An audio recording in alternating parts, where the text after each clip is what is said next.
শোনা বাবা, দেখি কারেন্ট আছে। ও না, কারেন্ট শোনা, একটু গরম দুধ এনে দিই বাবা। গরম দুধ খাই। দাদা ফোন এসেছে আমার। বাবা এরকম করিস না, আমার বড্ড চিন্তা হচ্ছে বাবা। আমার ফোন কেন ফোনটা রাখ না তুই। করছো নাকি? কথা কেন শোন, কোন সময় আমার কথা শোন। হ্যালো, জামাই বাবা, কে বলছেন? আমি বিন্দির বাপ বলতেছি। আপনি? বলো নে বাবা, আমি ফোন করেছি। আপনাদের তো আজকে আসার কথা ছিল, আপনারা আসছেন না? না বাবা, সে অনেক কথা। তুমি আজ বিন্দিরে বিয়ে করতে চলেছো, ভালো কথা বাবা, কিন্তু বিন্দির ব্যাপারে কিছু কথা তোমায় বলার ছিল আমার, খুব দরকারি কথা বাবা। তুমি বাপ দয়া করে মানিকপুরের বট গাছটার তলায় চলে এসো এক্ষুনি, দেরি করো নে বাপ। আর দয়া করে বিন্দিরে বা কাউরে কিছুটি কইও নে বাপ, এসো কিন্তু। আপনি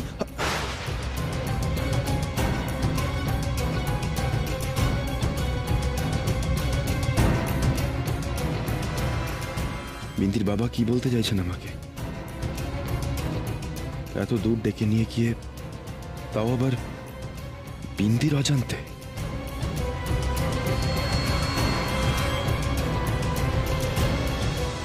বিন্দি, এখন তুমি ঠিক আছো তো? হ্যাঁ বিন্দি, তুমি না আর টেনশন করো না। হ্যাঁ দেখো, সময়ও তো পেরিয়ে যাচ্ছে, এরপর তো তোমাকেও রেডি হতে হবে, তাই না? না হলে সবাই কি বলবে বলো তো?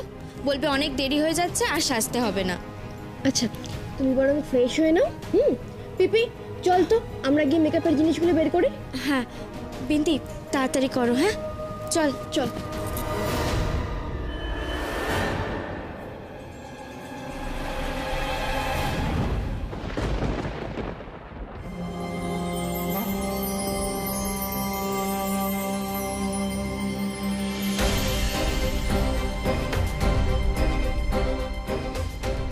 মা সিদ্ধেশ্বরী, কেন এমন হলো? মনের মধ্যে এত ভয় কেন করছে? কথা নেই, বার্তা নেই, ফ্যান ভেঙে পড়লো। আর একটু হলে তো শহরের বাবুর গায়ে পড়তো। কোনো খারাপ ইঙ্গিত নেই তো এতে? বেখানা ভালোই ভালোই হবে তো মা? কি বলতে চান আমায় বিন্দির বাবা? যা বিন্দিকেও জানাতে তিনি বারণ করলেন। দেখে নে তো একবার, এটা এটা পছন্দ হয়ে যাবে না? এইখান থেকেও কালারগুলো ভালো আছে। এই পলা পিয়ালি, যা সাজাবার তাড়াতাড়ি সাজা, আমার আর ভাল লাগছে না। কখন আবার কোন বিপদ ঘাড়ে এসে যাবে ভগবান জানে। না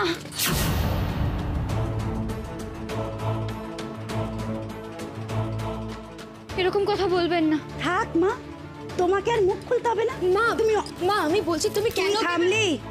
তাড়াতাড়ি সাজা, সাজিয়ে আমাকে উদ্ধার কর।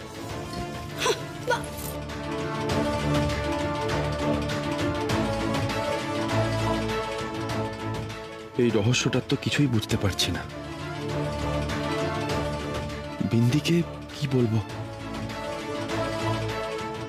ওকে কিছু বললে ওর বাবার বিশ্বাস ভঙ্গ হবে, কিন্তু বিন্দির অজান্তে উনি কি বলতে চান আমায়? যাই একবার।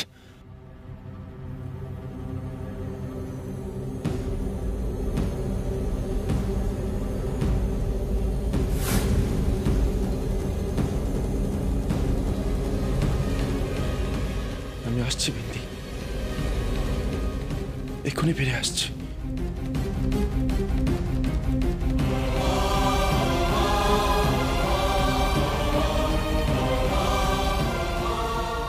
বিন্দি চলো, আর দেরি করো না, চলো।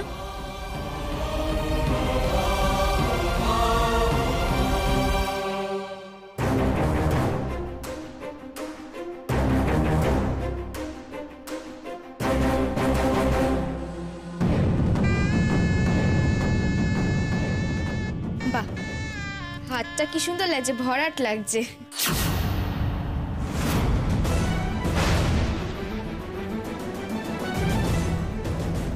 আমার শাঁখা, হেমা সিদ্ধেশ্বরী, এসব কি হচ্ছে আজকে? কি করিস বলা? একটা কাজও তুই ঠিকঠাক করে করতে পারিস না? না, সারাদিন শুধু সেজে গুজে বসে থাকবি, কোনো কাজ পারে না। কি হলো? দেখো না ছোট বৌদি, পলাকে দিয়ে একটা কাজও করানো যায় না। সে বিন্দিকে শাখাটা পরাতে গিয়ে এক্ষুনি ফেলে দিল। শাখাটা বেড়ে যায়নি তো? না না, ঠিক আছে, কিন্তু এমন কেন হচ্ছে আজ? ছোট বৌদি, আমরা তো সাজাচ্ছিলামই, আসলে বিন্দি মাঝপথে। দেখেছো তো বিন্দি, মিমি আমাদের কেমন করে বকছে। আচ্ছা আচ্ছা, ঠিক আছে ঠিক আছে, এটা নিয়ে এত ভাবার কিছু হয়নি। হ্যাঁ, তুই না বড্ড বেশি ভাবিস। এ কি এখনো সাজানো কমপ্লিট হয়নি কেন? চন্দন পড়া হয়নি, কিছু না। কি করিস বলতো তোরা? এত সময় নিলে হবে? আর যে দিকটা আমি না দেখবো, ছাড় ছাড় ছাড়, দে আমাকে দে।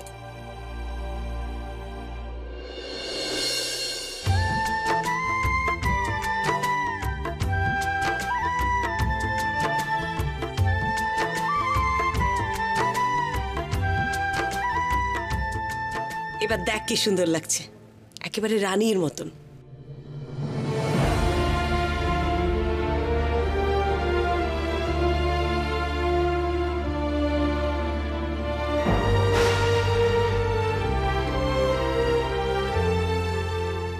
এ কি, চোখে জল কেন বিন্দি? উফ, তুই এখন ওটা নিয়ে ভাবছিস তো? আরে বাবা, এটা তো হতেই পারে, আমাদের হয় না, কাজ করতে গেলে হাত থেকে জিনিস পড়তেই পারে, তাতে কি হয়েছে? একটা কথা জানিস তো, তুই ভালো ভাবলে ভালো হবে, আর খারাপ ভাবলে খারাপ হবে, তাই কখনো খারাপটা ভাবতে নেই, বুঝেছিস? কেন এমন হলো ঠাকুর? আজকের দিনেই এমন ঘটনা কেন ঘটলো? শহরের বাবুরে ভালো রেখো তুমি, আমি আমার সবটুকু দিয়ে আগলে রাখবো তারে। আজ অবশেষে সব বাধা পেরিয়ে আমরা এক হতে পারবো, আর যেন কোনো বাধা না আসে ঠাকুর, দেখো তুমি। ছোট বৌদি, এ নাও। হ্যাঁ, দেখি দেখি। আরে ভুরুটা সোজা কর, চন্দনটা পড়াবো কি করে দেখি।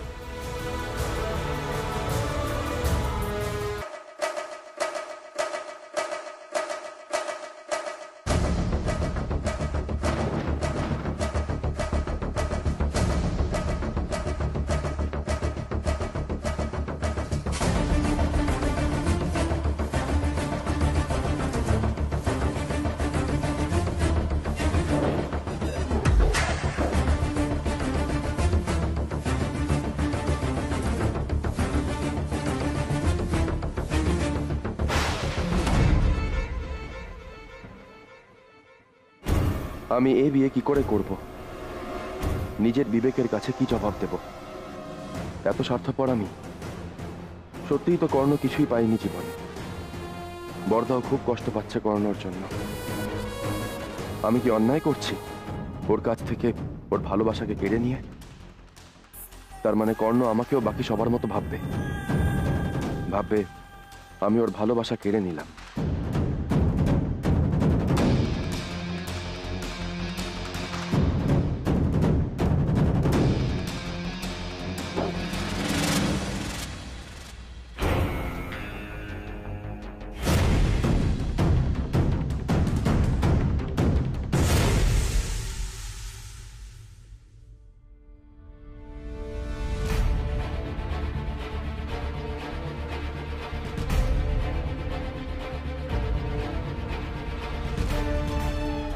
আজ সবাই আমায় বাড়ি থেকে বেরোতে বারণ করেছে, কিন্তু বাড়ি থেকে না বেরোলে বিন্দির বাবার সাথে কি করে দেখা করব আমি? কাউকে কিছু জানতে দেওয়া যাবে না। আমি চাই বিন্দির বাবা কি বলতে চান আমায় জানতেই হবে।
যাও জিৎ, যাও যাও এবার তুমি। গাড়ি নিয়ে যাওয়াটা তোমার ইচ্ছে, কিন্তু পৌঁছানো সেটা ঠিক করব আমি।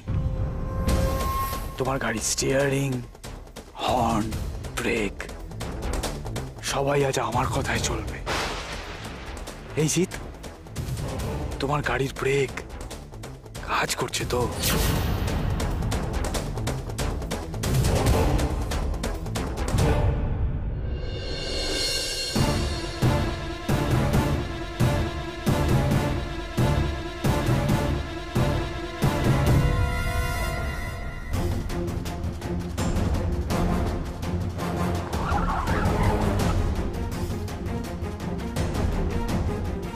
ব্রেক কাজ করছে না কেন?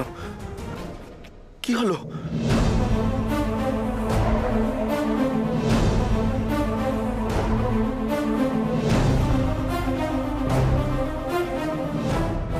হার্ট ফেলের জন্য ডাক্তার আছে,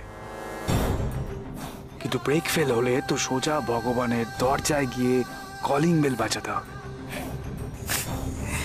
ধরো জিৎ বাবু, এরকম হলো, তোমার গাড়িটা হঠাৎ করে ব্রেক ফেল করলো, একটা গাছের সাথে গিয়ে ধাক্কা লাগলো, দুম, তারপরে গাড়িতে লাগা বোমটা তমাস শব্দে ফেটে গেল, তোমার গাড়ি উড়ে গেল, তুমিও উড়ে গেলে, কেউ কিচ্ছু বুঝতে পারলো না, জাস্ট কিচ্ছু না।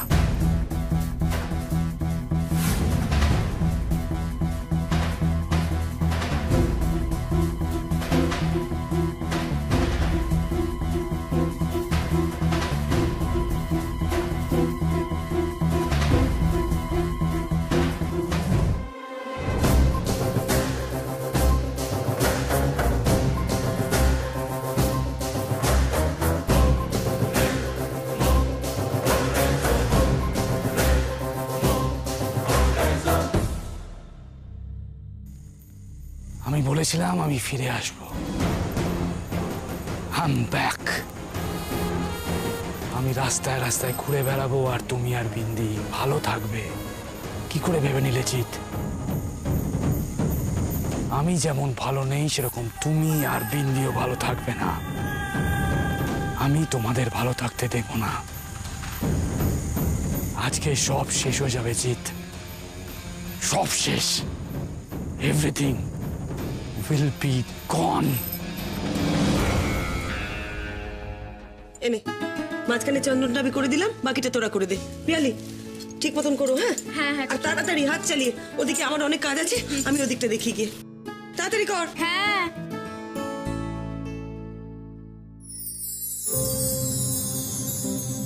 আর কিছুক্ষণ, তারপর আমি আর শহরের বাবু চিরকালের মতো এক হয়ে যাব। যত ভুল বোঝাবুঝি, যত দূরত্ব মিটিয়ে নেওয়ার এই তো সময় বিনতি। আর কিছুক্ষণ পর আমাদের নতুন জীবনের শুরু। আবার আমরা স্বামী স্ত্রী। ঠিকই বলেছেন আপনি, সব মিটে নিতে হবে আমাদের। সব ঝগড়া, সব রাগ অভিমান, সব। মামি, এ তুই কি বলছো বলো তো? জিতকে পাওয়া যাচ্ছে না মানে? আরে বাবা, এত বড় বাড়ি, বাড়ির মধ্যেই কোথাও আছে, দেখো গিয়ে তুমি। শোনো শোনো, তুমি আর ঝামেলা করো না, নিমন্ত্রিতরা কিন্তু আসতে শুরু করছে, প্লিজ। না রে সিতু, বিনা আমাকে শুরুতেই বলেছে জিতকে কোথাও পাওয়া যাচ্ছে না। তারপর আমি আর বিনা তন্ন তন্ন করে খুঁজলাম সারা বাড়িতে, কোথাও নেই। একটু দেখ না বাবা, ওকে কোথাও পাওয়া যায় নাকি দেখ না। দেখছি, দাঁড়ো। চিতু, আমি আগেই বলেছিলাম না যে এমন কিছু করো না যাতে অমঙ্গল হয়। সিতু, বিয়ের অনুষ্ঠানে সবাইকে থাকতে নেই, তাহলে তো নিয়ম বলে কিছু থাকতো না। শুধুমাত্র এ ওরাই পারে বিয়ের কাজ করতে। আধুনিকতা না, তোমরা আধুনিকতা দেখাচ্ছ।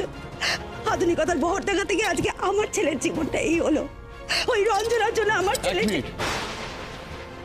আপনি আর মায়ের সম্পর্কে কিছু বলছেন? একদম ঠিক ধরেছ, আমি তোমার মায়ের সম্বন্ধেই বলছি, কারণ উনি তো কলকাঠিটা নাড়ছেন, তাই না? আপনি শুনে রাখুন, এই বাড়িতে যতজন আছে না, আমার মা সবার থেকে বেশি সৃষ্টির মঙ্গল চায়। আজকে সৃষ্টি আর জিতের বিয়ে, মা দুজন কি ভালোবাসে, দুজনেরই মঙ্গল চাইছে। এখানে আমার মা অমঙ্গলের কি করলো? ঠাকুর জানে, বিনা কখনো মিছে কথা বলে না। আজকে ওই রঞ্জনার জন্যই আমার ছেলে। বিনা হচ্ছেটা কি? বাড়ি ভর্তি লোকজন, চলো ওদিকে এসো বলছে। আচ্ছা বিনা, তোমার কি বুদ্ধি শুদ্ধি সব লোক পাচ্ছে? হ্যাঁ, ঘুরে ফিরে সব কথাকে ওই এক জায়গায় টেনে এনে ফেলছো। কি করছো নাকি তুমি? আরে বাবা, ছেলেটা বেরিয়েছে, হ্যাঁ, কাউকে কিছু না বলে জিত বেরিয়েছে, চলে আসবে এক্ষুনি। কিন্তু তাই বলে এরকম অশান্তি করছো কেন? কর্ণ, তুমি কিছু মনে করো না। আসলে মামির মাথার ঠিক নেই, ছেলের বিয়ে তো, আর এর মধ্যে জিতকে পাওয়া যাচ্ছে না, সেজন্য। জিতকে পাওয়া যাচ্ছে না মানে? হ্যাঁ, জিত কোথায়? জানি না, কিন্তু এতটা দায়িত্বজ্ঞানহীন ছেলে তো ও নয়। কিছুক্ষণ পর ওর বিয়ে, ওকে খুঁজে পাওয়া যাচ্ছে না। কোথায় জিত?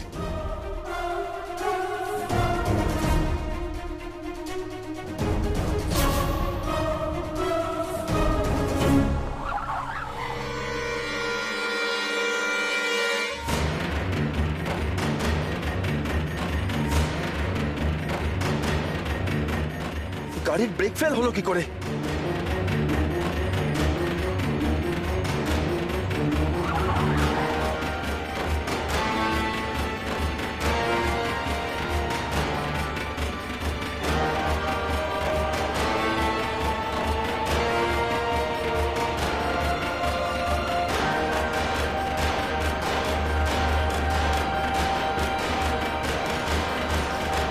কিন্তু ছেলেটা গেল কোথায়? আমিও তো সেটাই বুঝতে পারছি না দিদি, ছেলেটা গেল কোথায়? বাড়িতেই তো ছিল, হঠাৎ করে কোথায় যে চলে গেল আমার ছেলেটা, কে জানে। সীতু, ও সীতু, বলছি তুমি একবার গিয়ে দেখো না সীতু, আমার ছেলেটা মামি, কোথায় গেল? মামি তুমি এত ব্যস্ত হও না, আমি তো বলছি তুমি ভেবো না, কিচ্ছু হয়নি জিতের, কিচ্ছু হয়নি। আমি বলছি তো কিচ্ছু হয়নি। জিতের কোনো খবর পেলে? আমি বলি কি একবার থানায় খবর দাও। কেন থানায় কেন? আমার ছেলে কি চোর না ডাকাত যে থানায় যেতে হবে? রঞ্জনা বলতে চাইছি আমরা থানায় গিয়ে যদি একটা মিসিং ডায়েরি করি, কিন্তু থানায় কেন যাব বলো তো? হ্যাঁ, একটু আগেও তো ছেলেটা বাড়িতে ছিল, আমরা একটু ভালো করে নিজেরা খুঁজে দেখবো না? কিন্তু কাউকে কিছু না বলে ছেলেটা কোথায় চলে যাবে? আমি তো সেটাই ভাবছি, ছেলেটা তো আমার বাড়িতেই ছিল। এটা আমার ছেলেটার কোনো বিপদ যেন না হয়, ঠাকুর তুমি দেখো। কি বলছোটা কি? ছোটকে কোথাও খুঁজে পাওয়া যাচ্ছে না?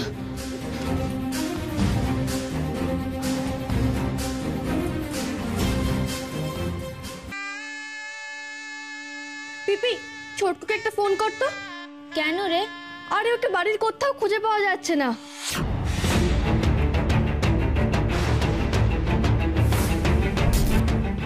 কি বলছিস কি? হ্যাঁ রে, দাদা বাড়িতে নেই, সে আবার কি কথা? কোথায় যাবে দাদা? সরে বাবু!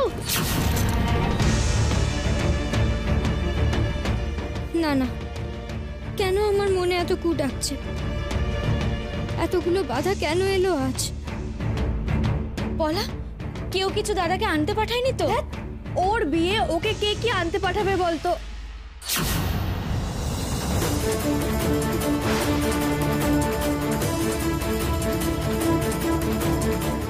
এ কি হলো ঠাকুর? এ কেমন অশনি সংকেত? মা সিদ্ধেশ্বরীর মনে কি আছে?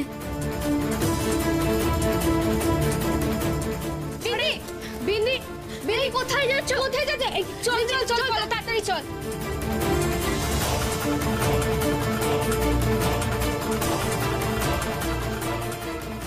জিতের গাড়িটা তো এখানেই থাকে, তার মানে বোধহয় গাড়ি নিয়ে বেরিয়ে গেছে। এত বড় দায়িত্ব জ্ঞানহীনের মতো কাজটা করলো কি করে? যার একটু পরেই বিয়ে, সে কোথায় যাবে এখন গাড়ি নিয়ে?